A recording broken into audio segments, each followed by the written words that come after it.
Welcome to this free immigration help channel. Today is February 12, 2024, and today we're going to be talking about the brand new visa bulletin that just came out recently, a couple days ago, for March 2024. I haven't looked at it myself. I don't know what the movement is. So I'm going to open February 2024 visa bulletin so we can have it for comparison. And I'm going to open March over here for the comparison. So before I start with the comparison, I'm gonna mention, as I always do, briefly a few things about the visa bulletin. If you are not familiar, if this is the first video on this channel that you're watching, basically if you have any kind of family reunification, most of the times I-130, that's really what we're talking about, and you're petitioning for your family members, whether you're a petitioner or beneficiary, and you are not in immediate family preference category, you're one of the 4 family preference categories that are dealing with the backlog, the visa bulletin is for you because it shows how much more backlog left specifically for your category. So as you are familiar, and if you're not familiar, there are 4 different categories, 5 if we're counting subcategories: F1, F2, F3, and F4. Second family preference category has 2 subcategories, F2A and F2B. So depending on what kind of relationship it is, for example, if you are an unmarried son or daughter of a US citizen and you're over 21 years old, then you're in the first family preference category. If you're a brother or sister of a US citizen, you're 4th family preference category. But if you do have any questions along this video, just post them in the comments and I'll try to get to it and answer it. So let's get straight into it. If you are looking at the visa bulletin, you will discover, if this is the first time you're looking at the visa bulletin, you'll discover that there's graph A and graph B. Basically, graph A shows the full length of the backlog that there is for your specific category, how long you will be waiting before that immigrant visa becomes available. And most of the times, people who are already documentarily qualified, who are done with approval from the USCIS, approval from the NVC, they're just waiting for their interview to be scheduled. If that's the case with you, you're looking at the graph A. If you are not documentarily qualified yet because your NVC portal is still locked, in that case, you're looking at the graph B, dates for filing, because graph B shows when the NVC portal is gonna be opening up. That's why you will see a difference of a couple of years between the two. Obviously, on one, you're waiting for the NVC portal to open up so you can start your documentary qualification process. Once you're documentarily qualified, a year, 2 years, usually in most of the situations, before the availability of your immigrant visa. So I have March. This is a tab for the March. I'm going to scroll down to the graph A right here, and I'm going to scroll down in February 2024 to graph A as well, and I'm going to highlight the F1. So let's start with the graph A for the F1, sons and daughters over 21 of US citizens. Okay, so March. So we do have some movement for the F1. It looks like it moved from January to February. January to February, and it's February 8th, so it's just over 1 month and 7 days movement, which is good. You want the movement forward. If there is a movement forward, it means it is moving along, and obviously in a normal scenario, we would have every month, we would have the visa bulletin moving a month ahead.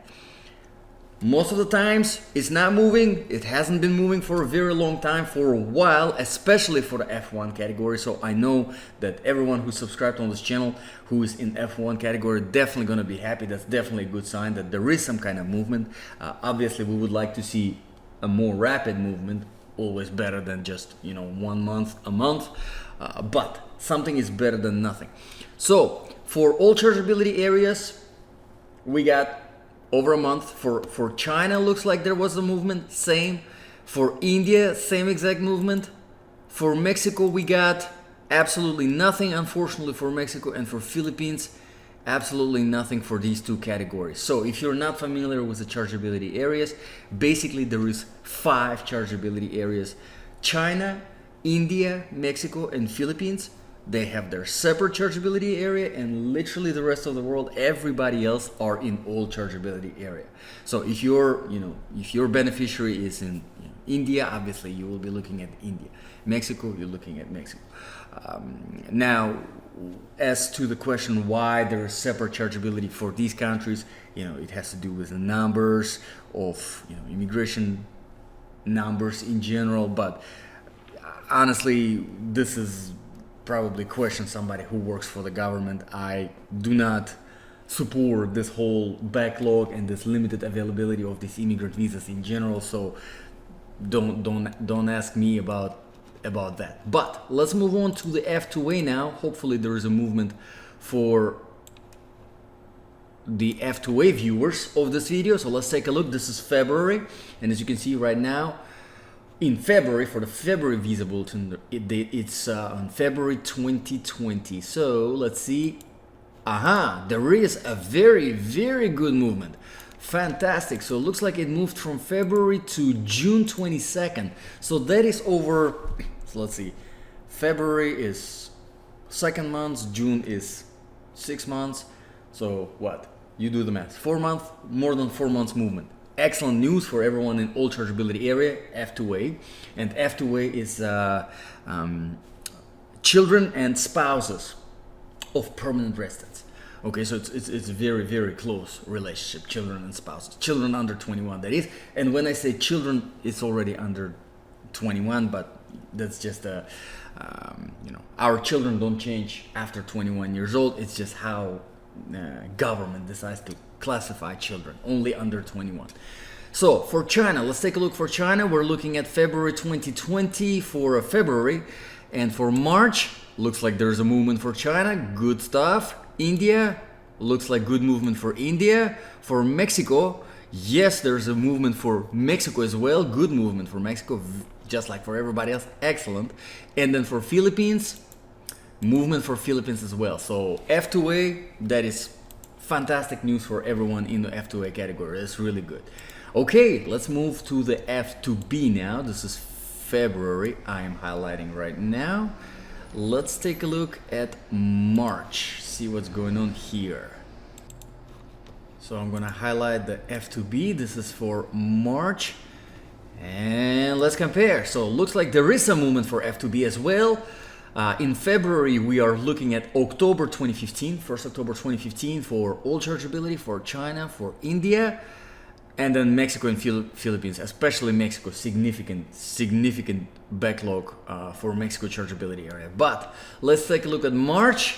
We got, looks like, over a month. So it moved from October to November, but it moved from October 1st to November 22nd. So it's well over a month, almost 2 months movement, which is fantastic. For all chargeability, for China there is movement, for India there is movement, same. And looks like, unfortunately, absolutely no movement for Mexico, and absolutely no movement for Philippines, unfortunately. All right, so let's take a look at the F3. F3, this is February. I'm gonna highlight the F3 for March, and let's see what's going on here. All right, looks like we got some significant movement for F3 as well. Fantastic. So we got from April 22nd, 2009 to October. So you do the math, April, we got May, June, July, August, September, October. So that's like 6 months movement for all chargeability, for China, for India, and absolutely no movement for some reason for Mexico, Philippines. And again, I wish I could tell you why. To the government, at the end of the day, it's all the numbers and numbers and numbers. So I'm assuming they're just not able to catch up with the demand for the immigrant visas from those chargeability areas. Okay, let's take a look at the F4. F4 category is a personal one for me because that's the one that I am checking myself for, and looks like there is movement. Finally, there hasn't been movement on it for a long time. Let's see how much. So we got from 22nd May 2007 for all chargeability to 8th June. So it's not even a month. From May to June, it's not even a month. It's like 20 days. Something better than nothing. Like I said, I will stick to that. It's definitely better to see some movement than no movement at all. So a little bit of a movement for all chargeability. Same movement for China. India looks like from November to December it went. Exactly 1 month for India, so pretty good. Looks like there's movement for Mexico, which is refreshing, considering that no movement for F2B and F3, at least something for F4 from October to September. From September to October, sorry. From September 15th to October 15th, so 1 month movement. And then for Philippines, from October 2002 to June 2003. So Philippines did really good on this one. So from October 2002, November, December, January, February, March, April, May, June. So like 8 months movement for Philippines for the F4. So that's definitely good news for the Philippines. So let's move on to the graph B, see what's going on, what kind of movement we have for the graph B. Again, graph B is the NDC portal opening up for documentary qualification. So if you were approved by USAS and you're still waiting for your NVC portal to open up so that you can start submitting all the affidavit of support, you know, the DS-260, all the fees, this is the graph that you'll be looking at, graph B. So I'm gonna highlight F1. This is for February. Can't just click it. There you go. And this is March. Let's see if there's any movement. No movement whatsoever. Is there any movement for anybody on graph B? So this is March. I'm sorry, February, March. February, March. February. I don't think I see any movement whatsoever on the graph B for anyone. Not sure why. It's really strange because you would think graph B would be moving along faster than the graph A. Why? Because it's literally just the processing of, again, affidavits of support, you know, DS-260s, and receiving the money from people for these applications. And yeah, it's still not moving. It hasn't moved the previous months. I don't remember the months before, but I'm sure I remember definitely that it did not move from January to February either. I'm not sure what's going on. Maybe they're overcrowded, overstaffed by applications, but this is what we have in front of us. There is some good movement for some of the categories, for some of the chargeability areas, and that's definitely refreshing to see, considering that sometimes we get stuff like graph B, in this case, absolutely no movement.